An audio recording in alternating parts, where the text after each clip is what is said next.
the way I can make sense of it, Nima, is if we go back to what we know, what George Soros and other Western officials told us, that this is a conflict between two systems of governance. And, one system of governance is the Western oligarchic system that gives rise almost predictably to colonialism, to imperialism, and to fascism. And I think that your choice is not to what extent you will, if you're serious about this, it's not a choice of saying to what extent you might opportunistically support all this because there might be some kind of a profit for you at the end of the road. I think that the real choice, the serious choice, is whether you're going to go along with it or whether you're going to oppose it. And it seems to me, from everything that we've seen so far, that Donald Trump and his government have decided to oppose this system. And so if you oppose this system, then you're opposing the current governments in London, Paris, Berlin, Stockholm, and many others. Some are covertly opposed to it, I suspect. If I were sitting in London in the ruling establishment, I wouldn't quite trust Giorgia Meloni. And then there are others who I would be, wondering about. But I think it's the question of opposing or supporting this system. This system has really given us a lot of these really bad things that we've experienced over the years: creeping totalitarianism, repression, censorship, lies and distortion as the main currency of persuasion, large-scale demoralization of our societies, a collapse of living standards, loss of prosperity. I think even covert opium wars. We see more and more people in the West being addicted to drugs and alcohol, and then the forever wars. And okay, I have to say this: I've never seen a public official in any capacity give an interview with a cross on their forehead, but I suspect that there's symbolism in that too. It appears to me that Trump administration is dead serious about what they're doing, and if they're opposed to the oligarchic system of governance that draws its root from the old continent, from Europe, and I think still is headquartered in the city of London, in the strategic, philosophical, spiritual sense, then for Donald Trump and his government, the natural ally is Russia, a Christian nation. And then we also have to ask ourselves about the role of democracy, because what I see by even very learned, very well-intentioned observers and analysts is that they look at Trump and they say, like, oh, Trump is kind of turning totalitarian. Is this a dictatorship being implemented, brought to the United States, ambushing the whole democratic process? And I think that there is something to this. I haven't seen these statements directly, but somebody told me that Peter Thiel was talking about this, that what actually the United States needs is a king, literally. And then people are reticent. They think like, oh, this is very bad. And I don't know why this is very bad. We have this. It seems to me that we have this kind of a sentimental attachment to the concept of democracy, because that's how we've been reared and educated all our lives to cherish the rule of the people, for the people, and by the people. Except that I think that all these well-intentioned observers should look not at what they think things should be, or what they tell us that they should be, but rather than what the system actually delivers. And we have seen the track record of these quote-unquote democracies, and they have given us all of these things that we have today: permanent wars, totalitarianism, repression, censorship, demoralization of people, collapse of the standard of living, militarization, this almost knee-jerk inclination to go to war whenever, you know, foreign policy is not going to plan. And we see this happening always stemming from these liberal democracies like the UK, France, Spain, Germany, Scandinavian countries, Baltic countries, all of these new copy-paste democracies of the East. They gave us NATO, they gave us warfare. Now we have strong push for rearmament, militarization, reduction of social welfare states in favor of building weapons of war. And so I think that the sentimental attachment to the concept of democracy is misplaced. And I also believe that if we study history carefully, we see that this same conflict between democracies and autocracies draws back all the way to the Greek antiquity. And we always see that it's the oligarchs, you know, the ultimate stakeholders and beneficiaries of this oligarchic system of governance, who are the most vocal defenders of democracy. Isn't that strange? I mean, isn't it strange that billionaires and oligarchs like George Soros and his son Alex Soros are bleeding heart defenders of democracies, as though they really believe that the power should rightfully reside with the ordinary people, that, you know, George Soros and company want us to have power, not them. That's obviously another deception. So I think we've come to the juncture where we have to rethink our concepts. We have to study what systems actually deliver, not how they advertise themselves. And I think that we have to also shed this illusion. This is also a factoid which has been with which we have been brainwashed, that dictators and autocrats don't respond to the people. They do, actually, and they are always very, very sensitive to the will of the people. And we see that, you know, for example, Vladimir Putin, every time he implements some kind of a very unpopular policy, as he did by not intervening in Ukraine in 2014, extending the age at which people can go into retirement, his approval rating goes way down, and he is not safe in his position by any means. So even dictators, kings, autocrats of other kinds, they're always very, very sensitive to the will of the people. The will of the people ultimately decides how things go. So we shouldn't be afraid of maybe an enlightened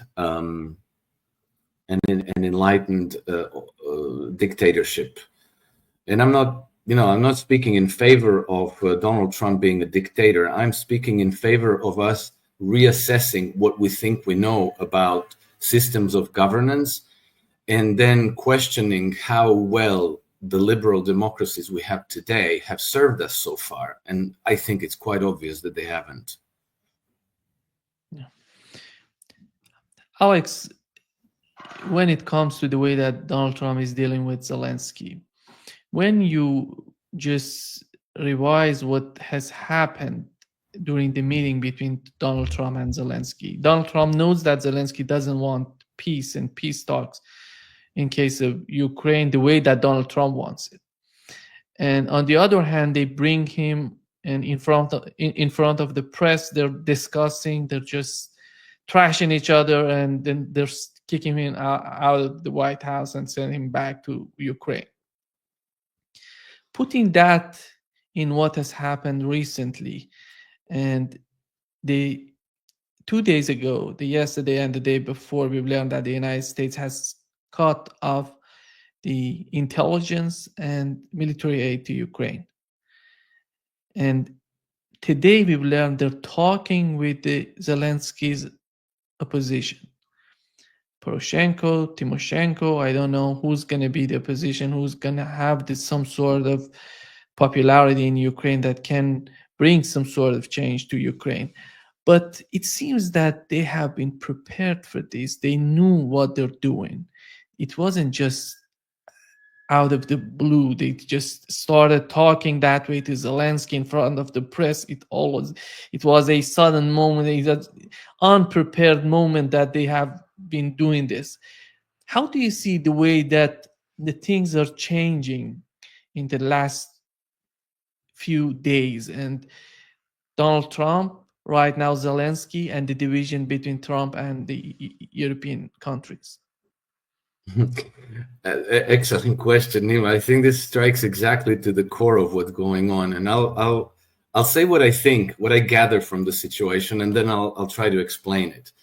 I think that the proxy war against Russia via Ukraine has been inverted into a proxy war against the West, particularly the city of London, via Ukraine. And now the belligerents, quote unquote, it's not just Russia, but Russia and the United States. And here's why I think that. This saga now has been brewing for several weeks, actually, since even before September. And what we see in the press from day to day is this talk about a deal, about the rare earth minerals in Ukraine that the United States wants to appropriate, and about security guarantees. So the way British officials and British press are trying to represent it is that, Donald Trump, because he can, decided to be very greedy and to take advantage of poor Ukraine in its hour of need, and to basically blackmail them by saying, okay, you turn over your resource wealth to us, otherwise, no, we're not going to help you at all. And this is again a distortion. So the offer of the rare earth minerals concessions originates at least since September last year, when Volodymyr Zelensky went to New York. He met with Donald Trump at the Trump Towers and offered him the rare earth minerals deal. And the figure of $500 billion comes from Zelensky, not from Trump. Trump didn't invent that figure. Now, then Trump comes into power, and in the next few days, Secretary of the Treasury, Scott Bessent, goes to Kiev with a draft agreement, and Zelensky rejects it. And I thought that was very, very strange. And then he speaks with the Secretary of State, Marco Rubio, and he says, yeah, we'll sign that agreement, but I have to run it through my legislative process. And then Marco Rubio gave an interview about this, and he spoke about it, and he said, Zelensky said he would accept the agreement, that he needs to run it through his legislative process. And then 2 days later, he goes to the media and says, I rejected the American deal. And so he now embarrassed the American Secretary of State. He insulted Donald Trump in the process. And I thought that's extraordinarily strange, because how could Volodymyr Zelensky, who is desperate to keep the American support, reject the agreement that he himself offered initially, and to do it in such a brazen, abrasive manner? What could possibly explain this? That didn't seem to make any sense at all. And then, I learned that, there was on the 4 days before Donald Trump was inaugurated, on the 16th January, Sir Keir Starmer, Prime Minister of Great Britain, traveled to Kiev, where he and Volodymyr Zelensky signed a 100-year partnership between the Kingdom of Great Britain and Northern Ireland and Ukraine, which apparently contains a secret appendix. And in that secret appendix, it says that upon cessation of hostility, Great Britain will, Ukraine turns over their natural resource wealth as well as infrastructure, things like ports, natural gas deposits, storage facilities, pipelines, power plants, titanium deposits, and on and on and on, to British interests.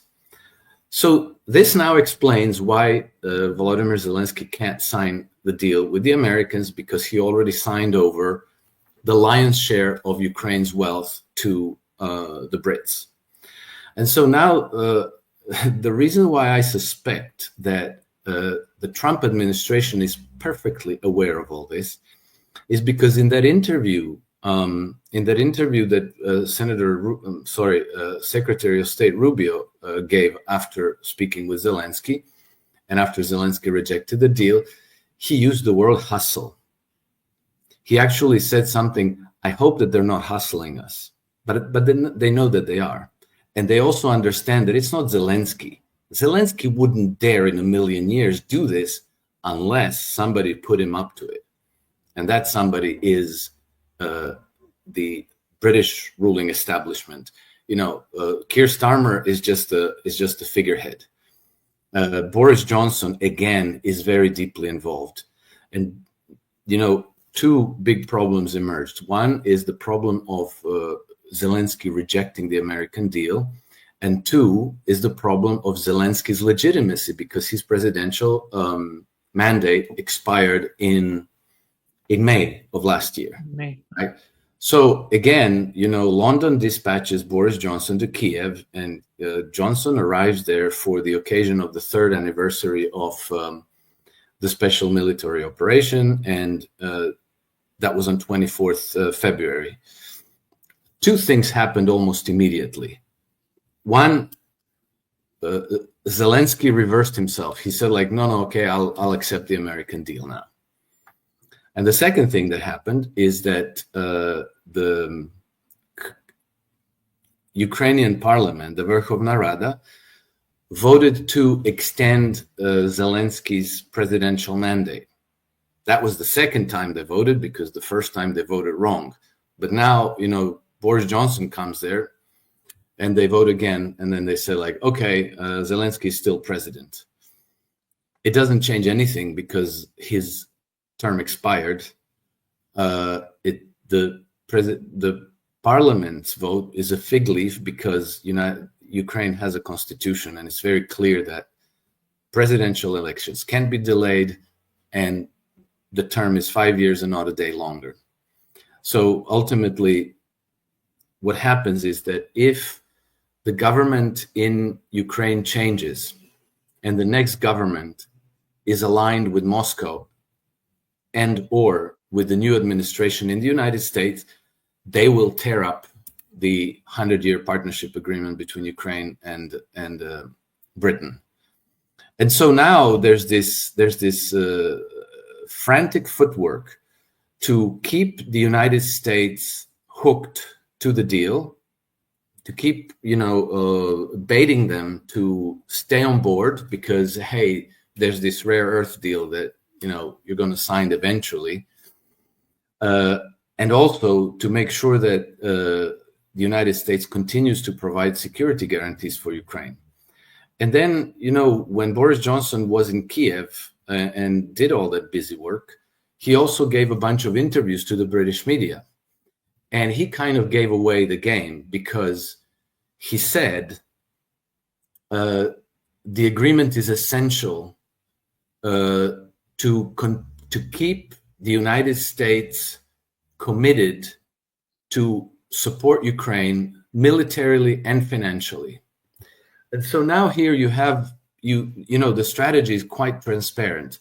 The British and maybe the French as well are inclined to send their troops to Ukraine. If the United States gives them a security guarantee, that means that they will intervene if something happens to them. So let's say if the Russians attack French or British troops, quote unquote peacekeepers, then the United States gets involved to protect them and to maybe retaliate against Russia, against the Donbas. And then also you make sure that the government in Kiev doesn't align with Russia and that it doesn't tear up these agreements that the British have. And okay, so if you had Kamala Harris in the White House and the whole Barack Obama team of public officials, then this would all stick. This would all go. But I think that Donald Trump, of all people, can see a hustle from a light year away, and they recognize what the British are doing. And so I think that Trump is kind of playing along to see where it goes, but he's also trolling them. Like, for example, on the 17th of February, he says that Volodymyr Zelensky is a dictator.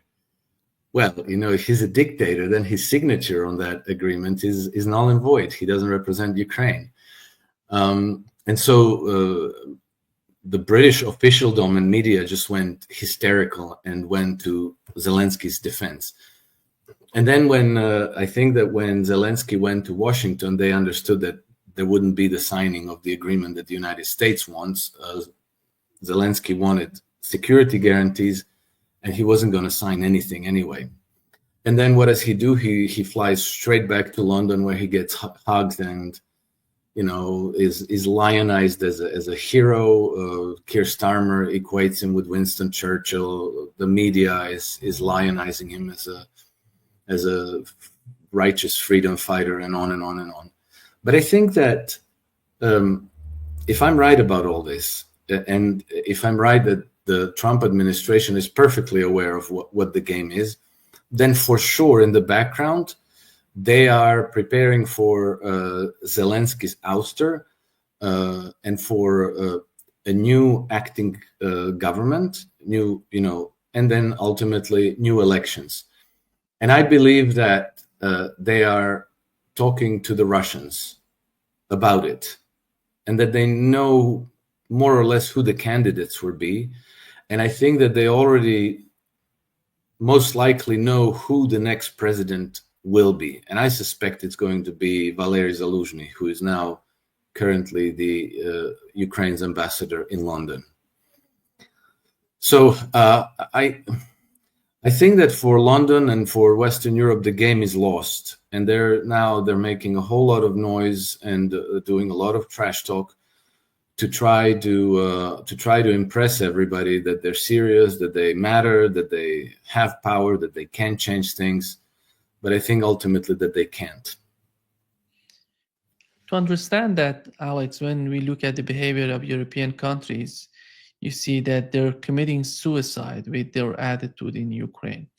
On the other hand, it seems to me that the conflict in Ukraine is turning to be that the new Russiagate for Donald Trump, Russiagate 2.0. In the first one, we had the Democrats in the front line and Europeans backing them. Right now, Europeans are in the front line and Democrats are backing them. The establishment in the United States is behind the scene backing them.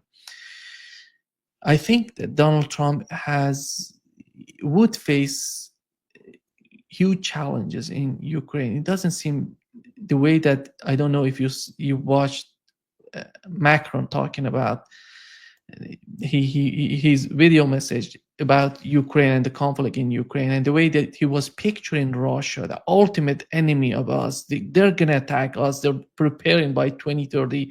They're going to have a lot of weapons, a lot of forces, new forces. They're going to attack us. They're preparing for that. This is not real. This is all fake. They're preparing to attack. They're preparing a new Russiagate, in my opinion. The main goal is Donald Trump. The main objective is Donald Trump. They know what's going on with Ukraine, but they want something else. How do you find it? You're absolutely correct. And I think that Trump is at risk of sabotage, of new public attacks, and possibly some way of removing him or even assassinating him. The British government, the British Empire, has a long history of assassinating leaders who oppose it. You know, going back to at least Abraham Lincoln. Russiagate, I'm not sure if that's going to fly. We've seen over the last few days 17 Democratic congressmen and women deliver a very strong message against Trump, but they got caught speaking the same message word for word, and then all this erupted on X, where they showed them delivering the same message word for word. People are not stupid. They can see if all these supposed leaders elected by the people are speaking the same message word for word, well, then somebody gave them the message, and that somebody has enough power to tell them, look into the camera and say these words exactly, and then they say, yes, sir. They obey. So there's some kind of a higher power above all these congressmen. We don't know exactly who it is, but we can make an educated guess. And so the 4 years of Russiagate, the 8 years of almost non-stop persecution of Donald Trump with lawfare, they haven't stopped him, they haven't defeated him. And I think that in the process, the American people have learned some important lessons.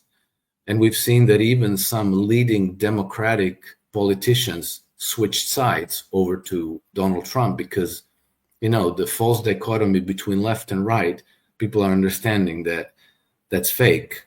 The real dichotomy is the two systems of governance.